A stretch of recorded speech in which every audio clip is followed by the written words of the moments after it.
Good morning आप सभी को। कैसे हैं आप लोग और कैसी तैयारी चल रही है, कृपया कमेंट बॉक्स में बताइएगा। साथ ही आपको बता दें, अगर आपके पास एनसीईआरटी बुक पढ़ने का टाइम नहीं है तो कृपया आप मेरा वीडियो पूरा देखिए।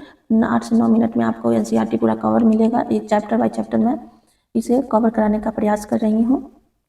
तो अगर आप चैनल पर नए हैं तो चैनल को लाइक सब्सक्राइब कर दीजिएगा और शेयर कर दीजिएगा। हम देर न करते हुए चलते हैं चैप्टर की तरफ।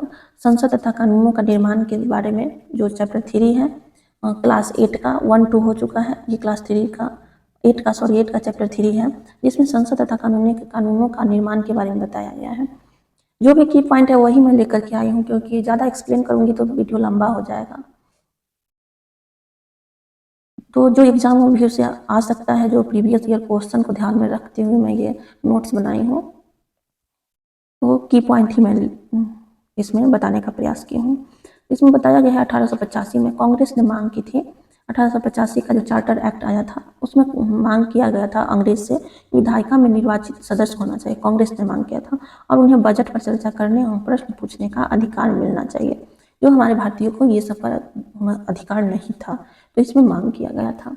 तो 1909 का जो भारत शासन अधिनियम पारित हुआ, भारत परिषद अधिनियम, उसमें थोड़ा बहुत मंजूरी दी गई, ब्रिटिश सरकार ने दिया। फिर जब इलेक्ट्रॉनिक वोटिंग मशीन के बारे में दिया गया था, इलेक्ट्रॉनिक मशीन जो है वोटिंग मशीन, उसका प्रयोग पहली बार कब किया गया था? तो इसमें आपको याद रखना है कि 2004 के आम चुनाव में पहली बार इलेक्ट्रॉनिक वोटिंग मशीन का प्रयोग किया गया था। इसमें 1,50,000 पेड़ों की रक्षा हुई थी, क्योंकि इतना पेड़ काट करके मतलब कॉपी बनाया जाता था जो हमारे पर्यावरण के लिए बहुत ही नुकसानदेह था। नेक्स्ट जो था सार्वभौमिक वयस्क मताधिकार के बारे में दिया गया था।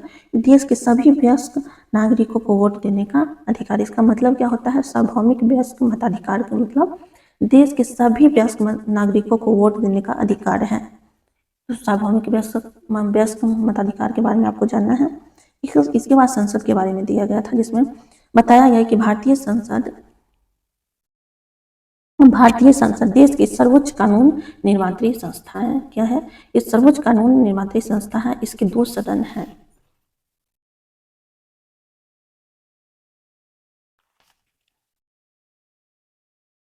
इसके 2 सदन है, राज्यसभा और लोकसभा। इसमें राज्यसभा में कुल कितना सीट होता है? 250 सदस्य होते हैं। 250 सीट होती हैं राज्यसभा में, और लोकसभा में कुल 543 सदस्य होते हैं, और इसकी अध्यक्षता लोकसभा करते हैं। ये सब की पॉइंट आपको याद रखना है। इसके बाद केंद्रीय सचिवालय की 2 मुख्य इमारतें हैं, जिसका नाम दिया गया है केंद्रीय सचिवालय है। उसका 2 मुख्य इमारतें हैं, जिसमें एक का नाम है साउथ ब्लॉक, दूसरा का नाम है नॉर्थ ब्लॉक। राज्यसभा में 233 निर्वाचित सदस्य होते हैं और 12 सदस्य राष्ट्रपति की ओर से मनोनीत किए जाते हैं। और इसमें आपको यही याद रखना है कि 233 निर्वाचित सदस्य में 12 राष्ट्रपति की ओर से मनोनीत किया जाता है। राज्यसभा के बारे में अगर मैं ज़्यादा एक्सप्लेन करूंगी तो ये बहुत लंबा चैप्टर हो जाएगा, इसलिए मैं शॉर्ट में ही आपको दे रही हूँ। जब संसद का सत्र चल रहा होता है तो सबसे पहले प्रश्नकाल होता है। तो इसमें सिर्फ प्रश्नकाल के बारे में बताया गया है, तो सिर्फ आपको प्रश्नकाल ही याद रखना है। यह एक महत्वपूर्ण व्यवस्था है। इसके जरिए संसद प्रश्नकाल एक महत्वपूर्ण व्यवस्था है, जिसके जरिए संसद कार्यपालिका को नियंत्रित करती है और सरकार के कामकाज के बारे में जानकारियां हासिल करती है। तो ये संसद में क्या होता है प्रश्नकाल में, वो आपको ध्यान में रखना है। 2005 में संसद में महिला सुरक्षा कानून पेश किया गया था, लेकिन 2006 में घरेलू हिंसा महिला सुरक्षा कानून लागू हुआ था। 2005 में इसे क्या उसको बोलते पेश किया गया था राज्यसभा में, और 2006 में ये कानून बन के लागू हुआ था। तो याद रखना है 2006 में ये कानून बना था, जो एग्जाम में प्रीवियस ईयर क्वेश्चन आया हुआ है। तो ये चैप्टर खत्म होता है। नेक्स्ट चैप्टर 4 था, जिसमें न्यायपालिका के बारे में बताया गया है। न्यायपालिका के काम को निम्न भागों में बांटा जा सकता है। न्यायपालिका है, न्यायपालिका जो न्याय करता है उसके बारे में दिया गया है। इसमें न्यायिक व्यवस्था, पहला जो विवादों का निपटारा है, न्यायपालिका कामों को निम्न भागों में बांटा जा सकता है, जिसमें विवादों का निपटारा है। इसमें न्यायिक व्यवस्था नागरिक व सरकार, 2 राज्य सरकारों और केंद्र व राज्य सरकारों के बीच पैदा होने वाले विवादों को हल करने की क्रियाविधि मुहैया कराती है। मतलब विवादित निपटारा में आप देखेंगे तो नागरिकों का जो विवाद होता है, केंद्र सरकार दो राज्य सरकारों के बीच में कभी जल का विवाद होता है, कभी भूमि का विवाद होता है, इस सब का निपटारा कौन करेगा? न्यायालय करेगा। इसके बारे में आपको न्यायिक समीक्षा के बारे में जानना है, जो बहुत ही इम्पोर्टेंट है। न्यायिक समीक्षा क्या होता है? यदि न्यायपालिका को ऐसा लगता है कि संसद द्वारा पारित किया गया कोई कानून संविधान के आधारभूत ढांचे का उल्लंघन करता है, तो वह उस कानून को रद्द कर सकती है, जिसे न्यायिक समीक्षा कहा जाता है। अगर कोई भी कानून पास होता है, पहले राज्यसभा से, फिर लोकसभा से, फिर राष्ट्रपति का हस्ताक्षर के बाद वो कानून बन जाता है, उसके बाद न्यायिक समीक्षा होती है। अगर वो कानून जो हमारा संविधान है, जिसका आधारभूत ढांचा जो संविधान का मूल अधिकार है, अगर उसका उल्लंघन होता है तो उसको फिर से निरीक्षण करने के लिए, उसे सुधार करने का के लिए जो याचिका देते हैं, उसे ही न्यायिक समीक्षा कहा जाता है। तो आपको ये कंप्लीट हो गया। इसके बाद है कानून की रक्षा और मौलिक अधिकार का क्रियान्वयन। अगर जो मौलिक अधिकार हैं, अगर देश के किसी भी नागरिक को ऐसा लगता है कि उसका मौलिक अधिकार का उल्लंघन हो रहा है, तो वह सुप्रीम कोर्ट जा सकता है। भारत के सर्वोच्च न्यायालय की स्थापना कब हुई थी? नेक्स्ट जो पॉइंट था, भारत के सर्वोच्च न्यायालय की स्थापना 26 जनवरी 1950 को की गई थी। हमारे देश में 3 अलग अलग स्तर पर न्यायालय होते हैं, जिसमें जो निचला न्यायालय है, जिसे जिला अदालत या अधीनस्थ न्यायालय कहा जाता है, उसके बाद उच्च न्यायालय आता है, उसके बाद सर्वोच्च न्यायालय आता है, सुप्रीम कोर्ट। उच्च न्यायालय की स्थापना सबसे पहली बार कब किया गया था? जो मेन पॉइंट है आपको याद रखना है, 1862 में कलकत्ता, बम्बई और मद्रास में की गई थी। तो 1862 या 1862 में कलकत्ता, मद्रास और बम्बई में उच्च न्यायालय की स्थापना की गई थी। दिल्ली उच्च न्यायालय का गठन 1966 में हुआ। इन पॉइंट आपको ये याद रखना है। और देश भर में कितना न्यायालय है? 25 न्यायालय है, जिसे पंजाब और हरियाणा का साझा न्यायालय। अगर दो राज्य का एक न्यायालय हो सकता है, दोनों साझा करके एक न्यायालय, उच्च न्यायालय में अपना काम चला सकता है। ऐसा ही देखा गया है कि 4 पूर्वोत्तर राज्य, असम, 2 से अधिक राज्य भी हो सकता है, असम, नागालैंड, मिजोरम और अरुणाचल प्रदेश के लिए एक ही गुवाहाटी में उच्च न्यायालय है। तो एग्जाम में आएगा कि इसमें से कौन सा किसका गुवाहाटी में उच्च न्यायालय है। अगर एक मिसिंग करके पूछेगा तो आपको याद रखना है असम, नागालैंड, मिजोरम और अरुणाचल प्रदेश, ये 4 स्टेट का नाम याद रखना है, जिसका एक ही उच्च न्यायालय है जो गुवाहाटी में है। नेक्स्ट हम देखेंगे 1 जनवरी 2019 में से आंध्र प्रदेश, अमरावती और तेलंगाना, हैदराबाद में अलग अलग उच्च न्यायालय बना दिया गया।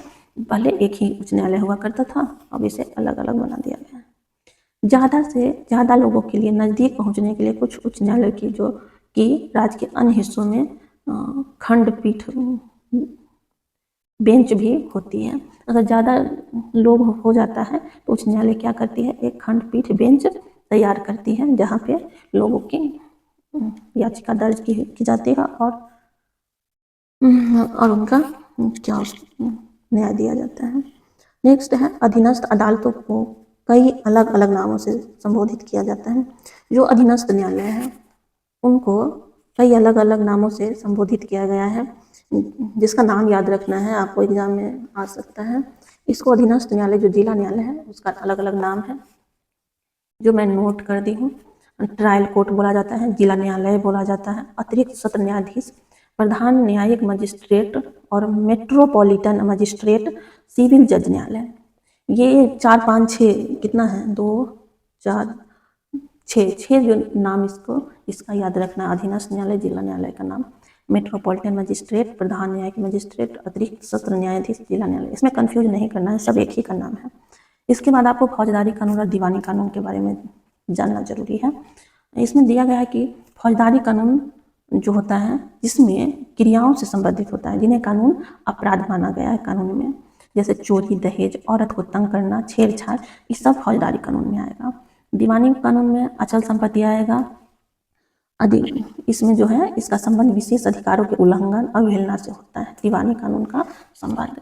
इसमें दीवानी कानून में अचल संपत्ति आएगा, जिसमें जमीन की बिक्री चीज़ों की खरीदारी, किराया, तलाक आदि संबंधित विवाद दीवानी कानून में आता है। तो याद रखना है, इसमें तलाक जो है वो दीवानी कानून का मामला है। नेक्स्ट है फौजदारी में, इसमें सबसे पहले आमतौर पर क्या किया जाता है, प्रथम सूचना रिपोर्ट दिया जाता है, जिसे हम FIR कहते हैं, जो दर्ज की जाती है। इसके बाद पुलिस अपराध की जांच करती है और अदालत में इसे केस फाइल करती है। दीवानी कानून में क्या होता है, न्यायालय में सीधे जाकर के आप याचिका दर्ज कर सकते हैं। तो आपको आई होप फौजदारी और दीवानी कानून के बारे में कुछ समझ गए होंगे। नेक्स्ट जो दिया था, अदालत में गरीब लोगों की इंसाफ पाने की उम्मीद में काफ़ी मुश्किलें आ जाती हैं। जब न्यायालय में जाता है तो बहुत सारे खर्च होते हैं जो गरीब आदमी नहीं दे पाते हैं। उसके लिए सर्वोच्च न्यायालय ने 1980 में जनहित याचिका PIL पब्लिक इंटरेस्ट लिटिगेशन की व्यवस्था की थी। तो याचिका जो जनहित याचिका का सर्वोच्च न्यायालय कब व्यवस्था की, तो ये आपको याद रखना है, 1980 में इसको विकसित मतलब उसको स्थापित किया PIL का फुल फॉर्म याद रखना है, पब्लिक इंटरेस्ट लिटिगेशन। नेक्स्ट आपको इसमें नोट में याद रखना है कि यह याचिका जो है केवल उच्च न्यायालय और सर्वोच्च न्यायालय में ही दायर की जाती है। जो भी PIL जनहित याचिका होती है वो केवल उच्च न्यायालय और सर्वोच्च न्यायालय में होगी, ये अधीनस्थ न्यायालय में नहीं होगी। इसके बाद आपको बता दें कि अब सुप्रीम कोर्ट या हाई कोर्ट के नाम पर भेजे गए पत्र या जो तार है, टेलीग्राम है, उस पर भी अगर कोई सूचना देता है तो वो जनहित याचिका माना जाएगा। तो ये की पॉइंट आपको मेन रूप से याद रखना है, जो न्यू एडिशन हुआ। नेक्स्ट आप देखेंगे mid day meal. Mid day meal जो सर्वप्रथम तमिलनाडु से शुरू हुआ था, जो पिछले वीडियो में हम आपको बता दिए थे। मिड डे मील की जो व्यवस्था की थी वो भी जनहित याचिका के फलस्वरूप हुई थी।